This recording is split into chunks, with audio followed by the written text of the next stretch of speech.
What's up, everybody? Konnichiwa, gamers. Bitches.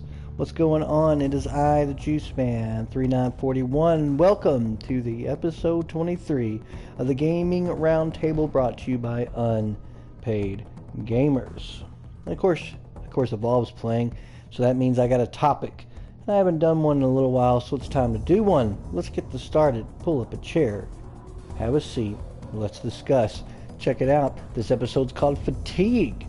What is fatigue? Fatigue is meaning that you're, tired. You're maybe even listless and all this other stuff. And I got to thinking about this the other day, and I'm just racking my brain over gaming fatigue. I'm going through my library. My current download is about 103 games out of like 200, almost 300 games. And I'm looking at my games, and I keep telling myself, and I'll just browse, and what do I want to play, and I never know what to play. And I'm always, like, feeling fatigued about it, like, just tired. Like, I'm tired of looking. Why can't I settle on anything? Is it because I have too much? No. It's because I feel like we, as gaming in the community, I think we're all a little bit tired. And it's because it seems like every game, and I've talked about this before, how every game that comes out is some kind of open world game with RPG elements or full-on RPG elements, with a huge map and thousands of icons and a million things you can go and do that really doesn't really affect the game world, and yada yada yada. The differences between, let's say, Horizon Zero Dawn and Just Cause 4 and Assassin's Creed Odyssey and Lord of the Rings Shadow of War is just the traversal system. Other than that and the environment, they're all basically the same fucking game. They're the same game. And we as a community, and I too put myself in that community, are responsible for that. How many of y'all remember Resident Evil? The first one that came out on the PlayStation 1 way back 20 plus years ago or whatever. And then we had Resident Evil, the first one remade as a director's cut. Then we had 2, then we had 3, and it took forever for 4 to come out. But we had a lot of other survival horror games that came out that played identical to it. And eventually, the bottom kind of dropped out of it. But you see, we're responsible for us gamers not getting something different. Different, because we don't buy the different. Different, even if the game is good, oftentimes gets shit on. Look at Wolfenstein Youngblood, for example. The remake of Wolfenstein and Wolfenstein New Colossus were very well received. They're very good games. They do not deviate. They're a point A to point B shooter. They're very, very well done as far as story and all this other stuff. But then you wonder, well, what the hell did they do with Youngblood? Youngblood is now different. It has a hub world, which the areas you go to are open world, allowing you to tackle the objectives however you see fit. Very similar to Deus Ex's hub-based open world, as I refer to them as, and other games that do the same, such as Homefront and whatnot. But what I just don't get, and I don't understand, is the fact that they made the game, they put the roleplay elements in there, they put the skill trees, they put this, they put that, and people are kind of pissed at that. Well, why did you change Wolfenstein? They didn't change Wolfenstein. It wasn't Machine Gun Games that changed Wolfenstein. It wasn't the publisher that changed Wolfenstein. We, including myself, we people are the sole reason they changed it. We are. We keep buying the open world games. We keep buying those games over and over. Far Cry New Dawn, open world, RPG. Assassin's Creed Odyssey, open world, RPG in the third person. Homefront, first person, like New Dawn, with RPG elements and crafting and all this other stuff. I could go on and on and on. They keep making the same fucking type of game over and over with different traversal systems and different environments, but it's the same game, and we're so used to that. Now think about this, gaming community. We are so used to buying that type of game that they expect us to now. So every game they're making is like that. And when a game comes out that is different, we shit all over it, or reviewers shit all over it. Well, that's not what we're used to playing, because that's what we expect. The expectation, every game has to be this way, and because it's been that way for a while, we are directly responsible for that. They are saying, well, New Colossus, it's sold. It had a good story, got good reviews, but but it didn't sell as well as the other one, right? It didn't sell as well. So what do we do? Well, let's give them what they've been buying: open world, hub-based open world, RPG, blah blah blah blah blah. Even World War Z, which is a really fun game, lots of RPG, skill trees, all that stuff got added. It didn't need it, but it got added to that. And luckily, it's not open world, but the maps are large. But my point is that we are directly responsible for that. Just like we were directly responsible because we kept buying that RE, and every RE clone and everything like that, then the bottom fell out eventually, and we didn't have a decent survival horror game until RE4, which began a whole other cycle of survival horror games. But at least this last couple of years, the survival horror games have been very different from one another.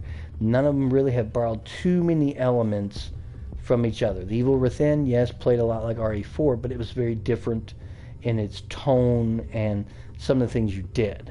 Although, of course, what happened to Evil Within 2? It's a fucking another open world with RPG elements, but in a survival horror genre. Come on. We, people, have to stop buying every game that comes out that's going to be like this, or they're going to keep making that. And we got to be more open-minded to the games that are not. And if we are more open-minded to the games that are not that, what we're used to playing, think about in the last couple of years, how many games have you bought that are open world, RPG, with adventure elements and combat and skill trees and leveling and loot, and it's a large number of them. 2 years ago, we'll go back 2 years until now, I bought Agents of Mayhem, Assassin's Creed Syndicate, Fallout 76. I bought 2 years ago Dynasty Warriors 9 last year. Again, even Dynasty Warriors went this route, which I'm okay with, but I'm just saying they went this route, right? Then and then you have Monster Hunter, and then you have a God Eater 3, and then you have then you go into Assassin's Creed Odyssey, and then you go into Assassin's it's just over and over again, and they're all doing it except for sports games, because sports games kind of have to do that. Oh, that's right, 2K, the NBA games have this weird My Playground thing, but it's kind of do all this stuff, so it's slowly also turning into that. So it's just, again, we're buying the same games, and as long as they keep doing that and we don't give those other games that are not that a shot, we're talking about fatigue here, people. Let's just go through this real quick. So I'm going to open up my GameStop app, and this is what's coming out. I'll put the coming soon, and this are games for just the PS4 only, because that's my primary system. And let's see what's coming out that's open world with RPG elements and a big map and all this dotted everything everywhere, like icons. Let's see this in the next this year, and probably part into next year. We got Biomutant, okay? Open world, RPG mechanics, large map. So every game I'm mentioning is just like these other games, except with different environments and traversal features. That's one. Let's see what else is coming out. Let's see here. We got, see here. Let's go through here. Dead Island 2. Truck Driver. We've got, let's see here, Dying Light 2. I believe Controls kind of gets thrown in there. You got another new Ni no Kuni, again, an RPG was like that. We've got, I don't know what that is. Some game called Paranoia Happiness is Mandatory, I think that is. We've got Zombieland Double Tap Road Trip. We've got some game called Citadel Forge of Fire. I think that also is that. You got the Cyberpunk game. You got Borderlands 3. We've got, let's just keep going, Tales of Arise. Let's see here. What else we got? I don't know what that is. Stranded Sails, Explorers. I think that's going to have that. And again, you just keep going on and on. that's going to have open world. You know, here's a driving, you know, overpass with elements. You've got, you just got like Gods and Monsters. You got the Surge 2, Aquanox, which I know is an underwater vehicle, but it's also like, think RPG, open world, underwater, you know, that kind of thing. We've got, you know, Elden Ring. We've got, I mean, it just keeps going on, and it just keeps scrolling. And it seems like so many of these games are these open world games that are going to have all that. And I don't know, I can't speak for Marvel's Avengers. It might be, but it might not be. You know, we've just got a lot. Ghost Recon Breakpoint. We've got, let's see here, Shenmue 3, Death Stranding. We've got DayZ. We've got, I'm just trying to go through here and see how many. I think Mars Odyssey's one, maybe. I don't know anything about that one. But you see what I mean? Like, we've got this crazy amount of games. Here's one, I think Northgard's one. You know, the Sniper Ghost Warrior contracts will also have like a HUD world with RPGs on it. I mean, there is, it seems like every game, like it's every other game, Watch Dogs Legion, every other game that I'm scrolling through, I'm serious, is literally like an RPG, open world, pseudo open world. You know what I mean? So it's like, I mean, and then they're remaking like Destroy All Humans again, open world. I mean, it's the same games over and over again. And the ones that are, and there's very few games coming out that is not that. You know, maybe Contra Rogue Corps. That will be one. That will be different. Nobody will buy it. They'll hate it because it's not those other games. Gaming fatigue, people, it's just getting old. You know, like I'm tired of trying to go buy whatever I'm buying, right? And I'm like, hey, I'm gonna buy, you know, a game, and I'm like, I want to buy, you know, go to my GameStop, and then I go to my GameStop, and I'm like, okay, well, what? All these games are so similar to one another. I already own games that are similar to this game because they all are using the same thing, and I feel fatigued by it, people. I hope you do too. And like I said, we are responsible for that. We keep buying those. So they say, hey, that's successful. We'll make our game like that. We're responsible for Youngblood, people. We're responsible for it. I own it because I like the other two Wolfensteins. Did it need to go in the direction it did? Absolutely not. But I own it because I like the series. But I'm contributing to that.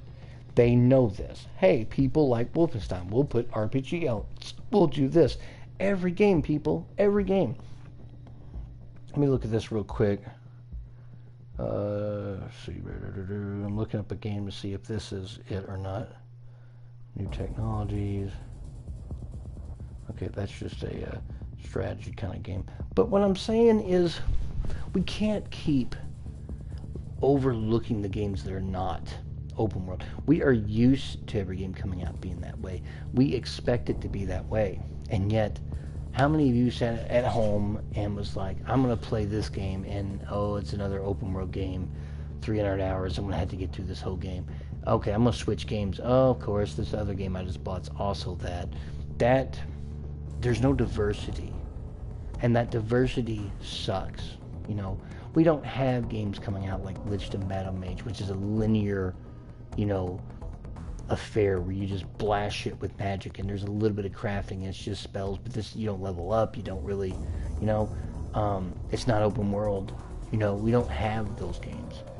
You know, we don't have a lot of that's not coming out. We got Doom Eternal, which is going to be like really cool, and I don't think it's going to encompass any of that stuff like I've been talking about. And we just have got to stop supporting. We've got to start looking at other games that are not that. And if we do that, we'll get away from that. They'll say, hey, people are not buying our open world games no more. They're not buying these open world RPG / yada yada mixture of 10 genres. They're not doing that. So what do? Well, you can force their hand to give us something really different. And that's why I'm fatigued over my gaming list.